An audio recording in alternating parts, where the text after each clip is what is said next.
బులెటిన్లో మరో breaking news చూస్తున్నాం. కొమ్రంభీం ఆసిఫాబాద్ జిల్లాలో డయేరియా ఒకే రోజు ఒకే తండాకు చెందిన ఇద్దరిని బలి తీసుకుంది.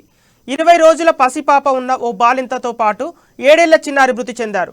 కెరిమెరి మండలం మురికిలంకకు చెందిన శ్రీరామ్ కన్నిబాయి శుక్రవారం అర్ధరాత్రి అస్వస్థకు గురయ్యారు.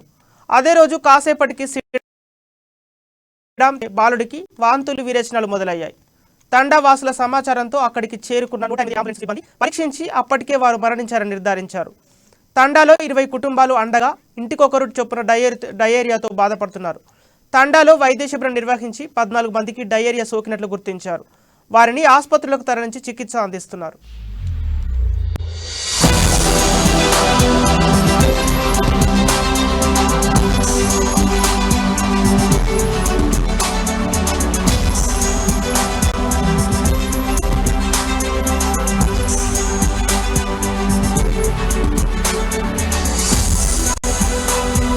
మండల్ ధనోరా జీపీలో మురికిలుంక అనే గ్రామం ఉంది. కొలాం హ్యాబిటేషన్. దాంట్లో మొన్న రాత్రి సడన్ గా విలేజెస్ అరౌండ్ 10 మెంబర్స్ దాకా వామిటింగ్స్ మోషన్స్ సఫర్ అయ్యారు. అండ్ దాంట్లో ఒక బాలింత 25 డేస్ బ్యాక్ డెలివరీ అయింది.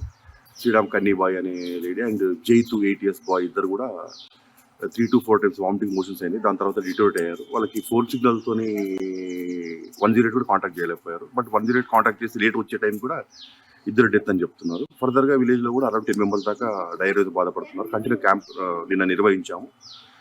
దాంట్లో సివియర్ గా ఉన్న వాళ్ళకి 5 మెంబర్స్ ఆసిఫాబాద్కి ఒకరిని మంచిగా షిఫ్ట్ చేయడం జరిగింది. And continue తగ్గేదాకా camp